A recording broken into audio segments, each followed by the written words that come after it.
Meet the Experts. I'm your host, Bruce Hurwitz of Hurwitz Strategic Staffing. You can find us on the web at hsstaffing.com. I hope you'll consider us for all your staffing, career counseling, and speech writing needs. I am delighted to be joined today by Angel Ribo. We will be discussing how to reinvent yourself, pivoting in a crisis. Meet the Experts is sponsored by P&K CPAs. P&K is a full-service accounting firm. They provide accounting and consulting services to businesses ranging from startups to small and mid-cap companies to nonprofits as well as high-net-worth individuals. Contact them today for a free consultation at pk-cpas.com or call them at 973-882-8810. They will be happy to be of service. Angel, welcome to the show. Thank you. Thank you very much, Bruce. Thank you for having me. It's a pleasure to be here. And obviously, thank you, everybody who's listening to us today. Well, the pleasure is mine. Please take a minute or two and introduce yourself to our viewers. Thank you. Absolutely. So I am originally from Barcelona, close to Barcelona, but I've lived in Plano, Texas for the last 10 years. Basically, what I do for a living, I help both corporate CEOs and established entrepreneurs who hire me to bridge the gap globally for expansion and exposure as a way to accelerate the growth of their businesses. And I'm able to do that because, before I started my own business 5 years ago, I had worked and I had helped more than 1,500 CEOs in 33 different countries. Also, I think it's important for everybody to know that my passion is in helping underprivileged kids in Latin America become entrepreneurs using their local resources. And I was blessed of joining a couple of business partners, of friends of mine a few years ago, and we started Wisdom for Kids in order to do that. So thank you for having me, Bruce. It's my pleasure.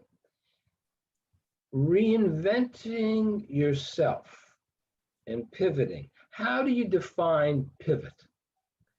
Thank you. Well, when I think about pivoting, I actually think about these basketball players that, when they are in possession of the ball, they start moving one leg is still, in contact with the ground, and the other one, they keep on moving it, one side and the other. So, and that's how I consider pivoting. Pivoting is actually in a business setup. For me, pivoting is like changing something in your life or changing something in your business, but taking as a starting point what you have already developed and what you have already learned throughout time. So that's how I define myself pivoting. Now, if I can get through this without coughing, why would you have to reinvent yourself? Is it really reinventing yourself or reinventing the business in a crisis? That's a great question. Actually, it very much depends on what's going on out there, right? I mean, we're talking about in times of crisis, because when it's a crisis, there's some external events that oblige you to rethink about what you're doing and what you are offering to the market at that point in time. When something, is so dramatic that it's called a crisis, then you start thinking, okay, so if the market has changed, if the conditions of the market have changed, so the clients probably are looking for something else or might need something different. How can I do it? And to your point, you might have to reinvent yourself. You might actually have to learn new skills. You might have to go down paths that you've never been before, or maybe not. Maybe you can just, expand what you already were providing to your clients or to your market and take it from there. So it really depends on, I would say, how you have to pivot, or how do you have to provide additional products or services to the market. Let's take two different cases. And obviously the crisis that's in the background, the 800-pound gorilla in the room, is COVID-19. Okay. Let's say we have a business, an MSP, an IT service provider. Now they have to deal with Zoom. They have to deal with cybersecurity at a level that they never had to deal with before. So maybe they're bringing on more people in a time when you can't all be in the office together. Some people are going to work from home. Some people have to go out because their field network engineer. And if you're a field network engineer, field means you go out. And if you're an engineer, you have to touch the gizmo. But your principles, your values, your ideals stay the same. You're just offering more. As opposed to a restaurateur who now has to lay people off and change the business model. The first case, they were just growing. In this case, they're changing the business model. We're no longer going to be serving food inside. People are going to come to the window or to the door, or we're going to rush out to their car, and we're going to hand them their order. So the business model has changed.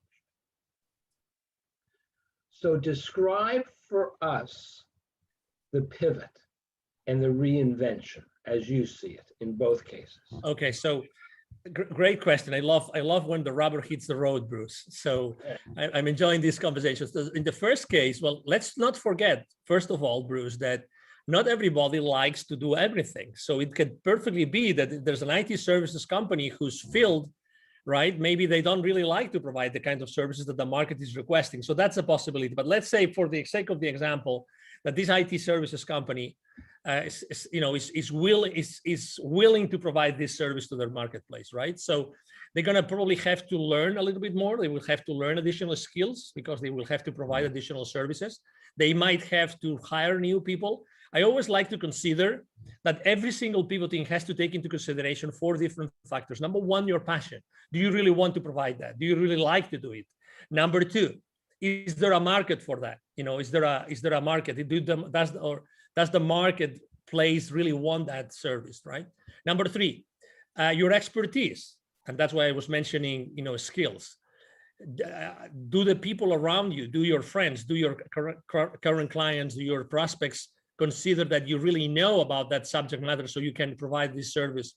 And number 4, the fourth pillar is the market going to pay for it? And I mean, is it a service or a product that you're going to provide? In this case, it's an IT service company. Is this service going to be paid for in the market enough so that you will be able to make a living? So, and you actually compare those 2 markets in a very obviously conscious way, because IT services and high tech in general, last year actually they thrived pretty well. I've seen many public companies' financial statements online on their websites and of IT services companies, and they did really well because there was this whole bunch of additional problems that their customers faced, like the ones that you described, and they were open and willing to do it. They had the expertise to do it, right? So they put in place and probably had to recruit additional people. So they put in place additional people with additional skills, and they started to think, okay, so how can we provide this service so it is still profitable for the company, and we provide it to our clients in a way that is really going to help them be profitable. Don't forget that at the end of the day, if your clients don't stay profitable, it's not ethical. You were talking about values, right? It's not ethical to provide your clients with a product offer that is not going to still keep them, profitable and still offering or delivering value to their shareholders. So that would be example number 1. In the case of example number 2, which is a restaurant, right? So probably as example number 1, the clients still want that service, but they cannot have it face to face because of the restrictions. So as you very well described, they changed the model. Let's revisit those 4 pillars. Okay. So number 1, passion. Okay. So is that business is still passionate about, cooking food and offering food? Well, cooking food for sure, because that's what they used to do. But what about offering food? What about the interaction with the client? They will have to decide in this case if they're still passionate about changing their business model and offering that food, that service food, or that food service, in a different way. In this case, probably it's going to be like they will deliver it in the curbside, or they will even partner up with another company to provide it to their end clients through these home delivery services, right? So that's one thing. The second is the expertise. So do they really know how to do it? How will they have to do it? What are these additional skills of, will they have to adapt their kitchens? Will they have to adapt the rest of the of the facility in order to make it more suitable for the kind of services that they're going to provide their clientele, right? That's very important. Number four, is there a market for this? Obviously, I think that we all keep on eating, right? We all keep on eating, and I think that we all still have disposable income in general. The clients of the restaurant industry, we all have disposable income, and we still want to, hey, today I don't feel really like, cooking, or I don't really feel like spending so much time in the kitchen. Why not buying somewhere else? Why not? Maybe we can go to that restaurant face to face. We cannot sit, on a table, but we can still, grab something, or we can have some of those intermediary companies to buy that from us, and we can have it. And number four, it's the market. Is the market going to pay for it? Definitely. I think that we have seen over and over again since last year that everybody was willing to pay this additional amount of dollars, whatever percentage it was, in order to have this amazing food, those delicacies that they would love to eat on site, to still have them delivered to the place.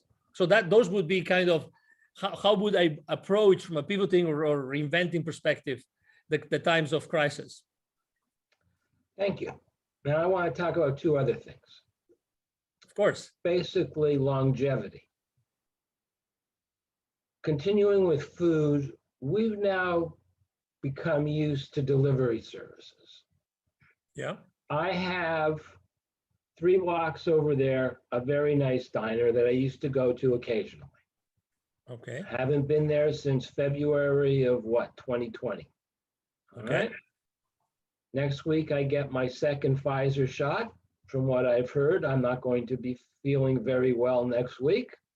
Okay. But the week after, I may decide, okay, I now am supposed to be safe.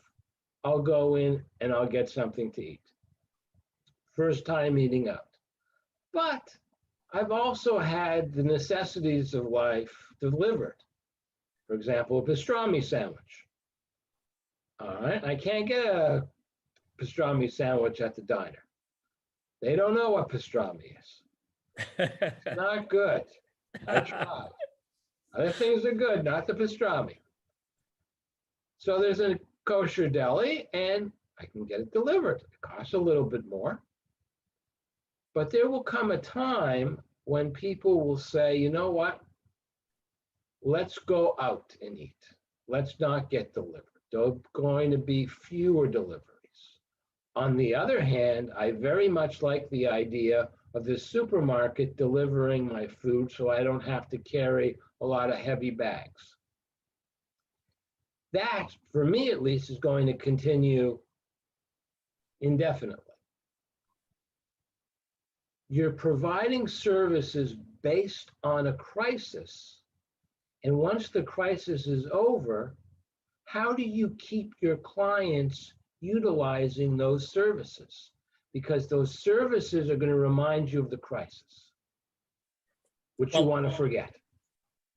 I think that, well, number one, there's uncertainty, right? We're talking about uncertainty in the marketplace. So I think that we still don't know for how long, let's say, these business models have to be in place. For how long, or are those business models going to be in place, or those different ways to provide services and products to their clients? I think that we still don't know. So maybe the question is, I think that, and I'm going to relate to what typically happens when someone is launching a startup, some entrepreneur is starting their own business. I think that the most important thing is always being in touch with the market. There's something called like the minimum viable product. You probably, or service, you're obviously familiar with that. I think that being in touch with your client, consistently with your client, is going to give you the answer to what you just asked me. I think that really knowing what people are going to be comfortable in the future is going to be key. What I would personally do, and I would suggest probably my clients to do, is, hey, how are you keeping in touch with your client right now? Do you really know exactly the demographics of your client? Do you know where they are located? Do you know what kinds of services? Probably, if they have some system in place, some point of sale system in place, they will probably know who is typically buying what. And that's what's called like market intelligence, right? They already know their customer base, what are their habits of what they're buying or where they're eating, how they're doing it, how often, on which time frames, right? So all that market intelligence, the customer base intelligence, if you are a company that really cares about being in touch and knowing exactly what the market is asking for, I think that you will be able to really serve that wave. So obviously you have to plan. You have a business and you have to plan. I think that right now, being flexible about what you're planning and the decisions that you make according to the operations, you asked me about the operations as well. I think it's going to be the wise thing to do. There will be people that are going to stay on a place where they still feel more comfortable having everything delivered, and there's going to be people that will feel easier, more prone to go back to their former habits, right? So I think there's still a question mark to be able to answer your question, and we have to be ready as never before to be able to cope with the uncertainty and with the continuously changing habits of our consumers. That's excellent regarding services, but let's talk about products, and there's only one product that I can think of. 2 feet away from me, maybe 3. So to make you comfortable, 1 meter away from me are 2 gaiters. You know, the masks that don't have the strings for the ears. Okay. The 3 original blue masks that everybody bought a year ago. 2 black masks that I shouldn't have bought on Etsy. And once it's over with, I don't need any more masks because I can wash the gaiters. The other ones, for whatever reason, I haven't thrown away. I probably should. I doubt I would use them. There are companies now that most of their income are from masks. And that demand is going to disappear. So how did they pivot with their inventory, with their machinery, to something new? Because people are not going to want to wear masks forever. I agree. So we're talking about people are not going to wear masks forever, and probably they already feel comfortable with a specific kind of mask more than any others, right? So there will be a lot of, let's say, free use masks in the market. So that's in itself, it can be also an opportunity, but let's skip that. So number one. Well, no, I got to stop you.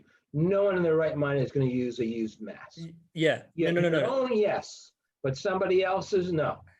No, but we're just thinking about the recycling part of the disposing. Yeah. Misunderstood. Thank you. No. It's all good. For the sake of the exercise, is a great conversation. So they have, number one, don't forget that these companies are having an income right now because they have clients. So even if it's a product as opposed to a service, these guys already have some clients, and they're supposed to know exactly what the clients need today and what they're going to need in the future. They have established already some business relationships, and there's some loyalty from those clients towards those vendors, in this case, ourselves, right? So I think that it would be wise if they started to think what, according to their experience and according to that relationship, if they start to talk to their clients and know, okay, so whenever this, I don't know if to call it wave or bubble, goes away, or you don't need as many as before, what do you think that we could provide you with? We think we understand your business, but what do you think you're gonna need? Again, and there's, as you know, probably not everybody has an inventory. A lot of people are just brokers or intermediaries, right? So it depends really on what your business model is.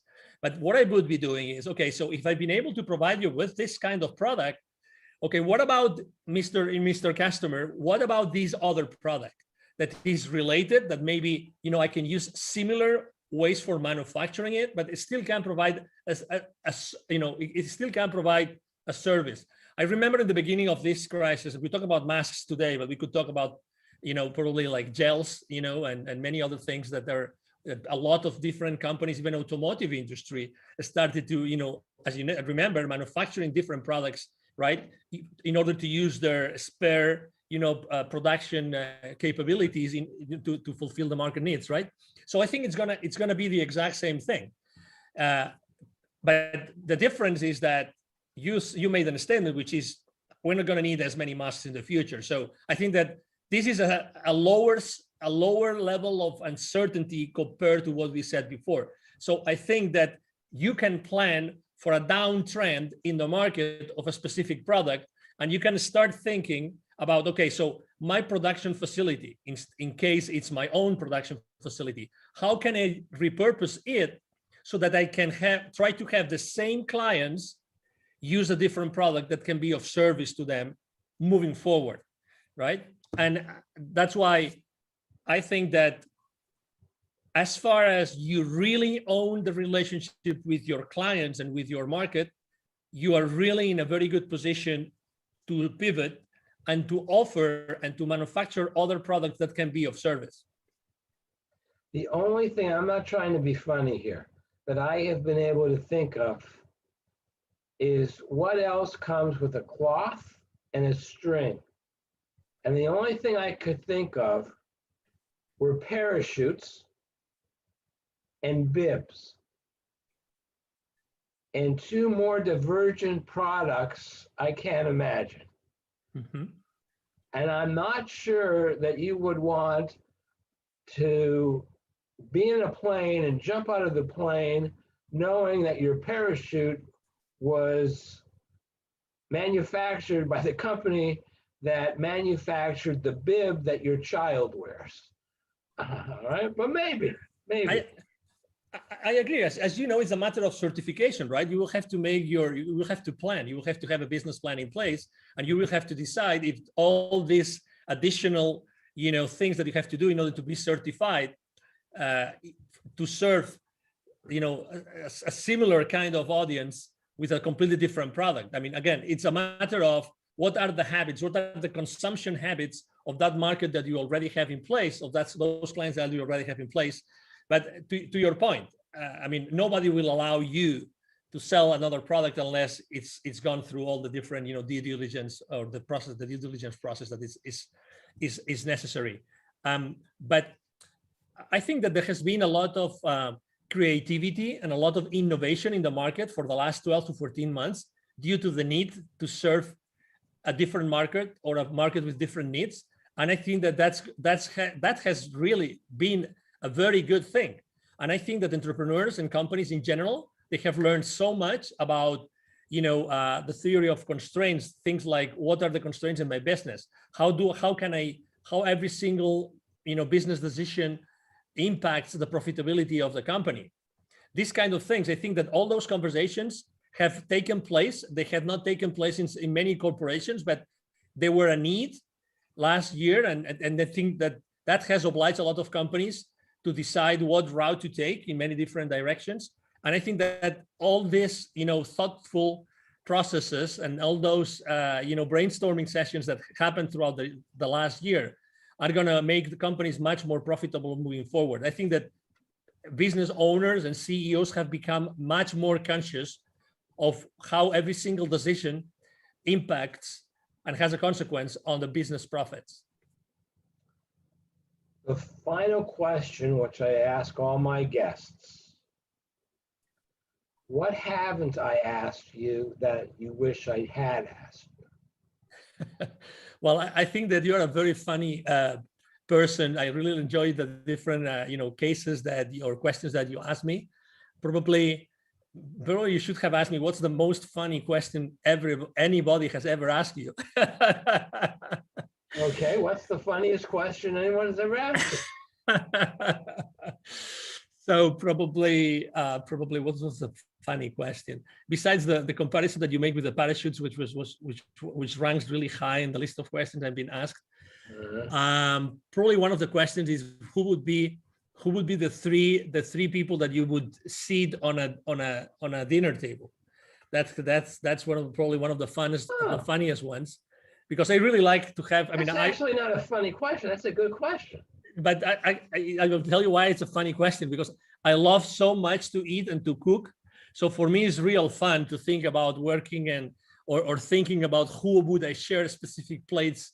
And for me, a table is almost like a sacred place where lots of magic happens, and where actually sitting next to someone and knowing and establishing that relationship around food, I think it's really a magic place where lots of things get accomplished. But would you choose, and I can't think of any offhand, a famous chef? Would you choose a famous scientist? Would you choose a famous entrepreneur? And would the three of them have to have something in common so that they could have a good conversation? Or would this just be you want to have three separate conversations? Great question. Absolutely amazing question. Probably any of the three would have anything in common as far as their field of expertise, but I think that they all three would have, such a generic wisdom and background that would allow them to have a conversation among us four. That's what I think. So it wouldn't probably be a chef. I really know a very good chef that has had many Michelin forks in Europe, back in Europe, many restaurants, very, but I actually would, let me answer the question if I may. So the first person I would have on the table would be myself 7 lifetimes ago. I apparently was a Knight Templar, a Templar Knight. A Templar Knight, excuse me, I said it the other way around. That's one person, that would be myself. Actually, they're called the Knights Templar. Okay. You had it right the first time. Oh, okay. Thank you for correcting me. So you're protecting the Holy Grail. You've got your sword. Exactly. That's one, and it's myself. So I would love to talk to myself. 7 lifetimes ago. The other person would be whoever is running the show in the world. Whoever that person or group of person. Maybe one of them. I would love to have that whoever that is. Sitting next to me. I would love to be one part of the conversation. And the third one would be Jesus, and maybe not for the obvious reasons, but the reason for me would be because I think that typically the history books are written by the ones that won the wars. So I would love to have firsthand access to Jesus, so I could really have those tough conversations about, did you really write that? Did you really say that? Did you really do that? I would love to have that conversation. And I think that these three individuals all together could have a very, very nice conversation. What do you think, Bruce? I think that it would be nice up until the end, what you said about Jesus, because I am assuming, and then you shouldn't make assumptions, that you are a nice Catholic boy. And that what happens when you ask Jesus, did you really say, did you really do, did this really happen? And he says to you, no. Then that would impact you on a very deep level. So sometimes it's best not to know. I found, it's very disappointing. We'll end on this. Churchill was supposed to have said to, he was stopped by a woman at a party, a lady, and she said to him, Winston, you are drunk. And he said, Madam, you are ugly. The difference between us is tomorrow morning I will not be drunk. And then it was whether or not he continued the reason that you're laughing. But according to one of his biographers, it never happened. I want that to have happened because it's a great story.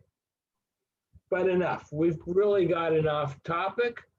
And before I let you go, I want to thank you again. And please tell our viewers how they can best get in touch. Absolutely. So thank you. My name is Angel Ribo. Last name is Ribo, spelled like R-I-B as in boy, O. My brand is the CEO Confidant, THECEO-CONFIDANT.com, the CEOConfidant.com, and you can go there. That's my website.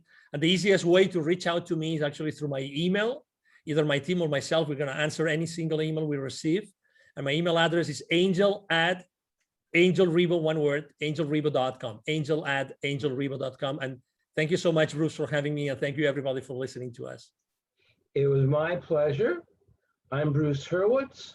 Thank you for watching. And as always, please stay focused